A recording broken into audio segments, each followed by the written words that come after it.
नमस्कार मित्रों, वेद और पुराण हमें आध्यात्मिक और अलौकिक जगत के कई रहस्यों का परिचय करवाते हैं, जिन्हें जानकर कोई भी मनुष्य अपने जीवन की गति को सुधार सकता है। आपने हमारी प्रस्तुति वैकुंठ लोक भाग 1 और 2 में वैकुंठ लोक के कई रहस्यों को जाना। आज की इस प्रस्तुति में हम वैकुंठ लोक कैसा दिखाई देता है और हमारे शास्त्रों में वैकुंठ लोक का कैसा वर्णन किया है, साथ में मोक्ष के बारे में भी इस प्रस्तुति के माध्यम से आपको बताएंगे। वैकुंठ शब्द का अर्थ है बिना किसी चिंता का निवास। वी का मतलब होता है नहीं और कुंठ का मतलब होता है चिंता। इसके अलावा वैकुंठ शब्द की और भी व्याख्या की गई है, जैसे कि जहां कुंठा न हो। कुंठा यानी निष्क्रियता, अकर्मण्यता, निराशा, हताशा, आलस्य और दरिद्रता। इसका मतलब यह हुआ कि वैकुंठ धाम ऐसा स्थान है जहां कर्महीनता नहीं है, निष्क्रियता नहीं है, अकर्मण्यता नहीं है, निराशा नहीं है, हताशा नहीं है, आलस्य नहीं है, दरिद्रता नहीं है, ऐसा परम पवित्र धाम। पद्म पुराण के पाताल खंड में वैकुंठ के कई नाम बताए गए हैं, जैसे कि मोक्ष, परमपद, अमृत, विष्णु मंदिर, अक्षरधाम, परमधाम, वैकुंठ, शाश्वत पद, नित्यधाम, परम व्योम, सर्वोत्कृष्ट पद तथा गोलोक धाम। अब हम पद्म पुराण के पाताल खंड में वैकुंठ का जो वर्णन किया गया है, इसके बारे में बताते हैं, तो इसका श्रद्धा पूर्वक श्रवण करें। पद्म पुराण में बताया गया है वैकुंठ लोक अनेक जनपदों से व्याप्त है। वह रत्नमयी मकानों, विमानों और मणिमय महलों से सुशोभित है। इस वैकुंठ के मध्य भाग में भगवान श्री हरि की साकेत नगरी है, जिसके चारों दिशा में 4 द्वार है। पूर्व के द्वार पर चंड प्रचंड नाम के द्वारपाल, दक्षिण के द्वार पर भद्र सुभद्र नाम के द्वारपाल, पश्चिम के द्वार पर जय विजय नाम के द्वारपाल तथा उत्तर के द्वार पर धाता विधाता नाम के द्वारपाल रहते हैं। वैकुंठ में भगवान विष्णु के असंख्य पार्षद निवास करते हैं। पार्षद का मतलब होता है देव भक्त या प्रभु के सहायक। इन पार्षदों का रूप भी भगवान विष्णु के जैसा ही होता है। यह पार्षद गले में कौस्तुभ मणि की जगह वनमालाएं धारण करते हैं। इन पार्षदों को समय समय पर समाज को सार्थक संदेश देने के लिए श्री हरि विष्णु उन्हें पृथ्वी पर भेजते रहते हैं। वैसे तो श्री हरि के असंख्य पार्षद है, लेकिन उनमें से 16 पार्षद मुख्य है। विश्वक्सेन, जय विजय, बल और प्रबल। इनके बारे में कहा जाता है कि यह भक्तों का मंगल करते हैं और भगवान की लीला में सहयोग करते हैं। जय और विजय नाम के पार्षदों को श्राप मिलने के कारण धरती पर रावण और कुंभकर्ण के रूप में जन्म लेना पड़ा था।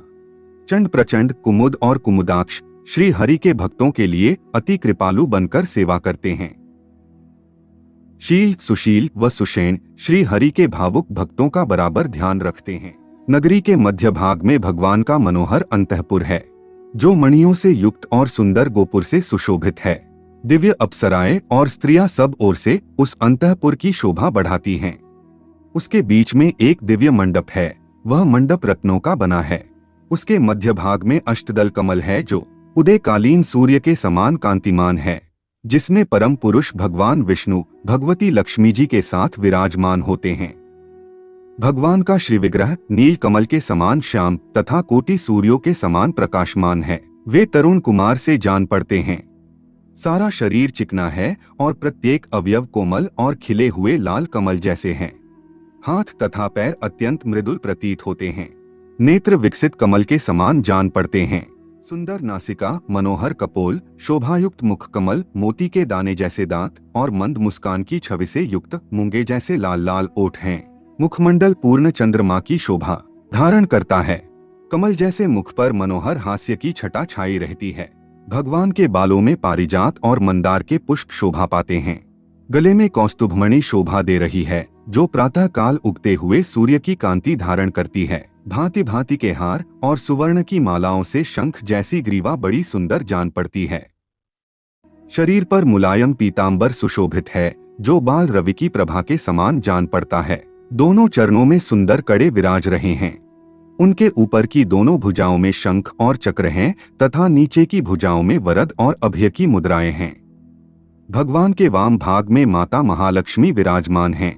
महालक्ष्मी के साथ भगवान विष्णु सनातन परम व्योम में सानंद विराजमान रहते हैं। विमला, उत्कर्षिणी, ज्ञाना, क्रिया, योगा, ग्रही, सत्या तथा ईशाना, ये सब परमात्मा श्रीहरि की पटरानियां हैं।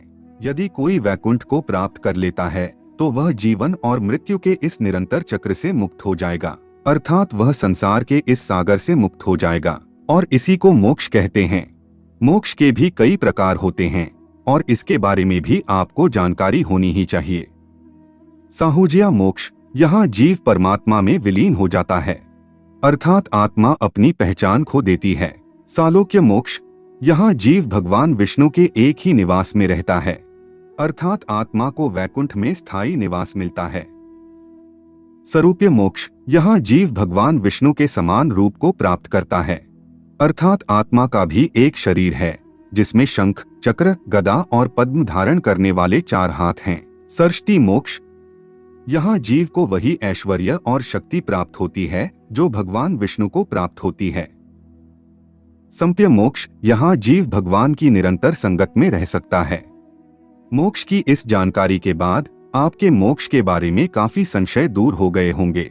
ऐसा कहा जाता है कि जो लोग वैकुंठ में रहते हैं उनमें प्रकृति की पूर्णता होती है, जिसका अर्थ है कि वे इच्छा रहित होते हैं, और वैकुंठ के निवासियों के बीच कोई वैमनस्य या ईर्ष्या नहीं होती है। वे भगवान विष्णु की सेवा के माध्यम से यह पूर्ण संतुष्टि और शांति पाते हैं। इस प्रकार वैकुंठ के निवासियों और उनके भगवान के बीच भी पूर्ण सामंजस्य है। कहा जाता है कि वैकुंठ के निवासियों को विष्णु के प्रति अपने आप यानी स्वयं की तुलना में लाखों गुना अधिक प्रेम है। वैकुंठ में विष्णु की सेवा करने का दिव्य प्रेम ऐसा आनंद देता है कि भौतिक संसार में अनुभव की जाने वाली इंद्रिय तृप्ति नगण्य और अर्थहीन हो जाती है। वैकुंठ में सब कुछ केवल शुद्ध सत्व या पवित्रता और अच्छाई की विधा में मौजूद है। तो मित्रों, आज की यह प्रस्तुति आपको पसंद आई है तो कमेंट में आपके इष्ट देव का नाम जरूर लिखिएगा।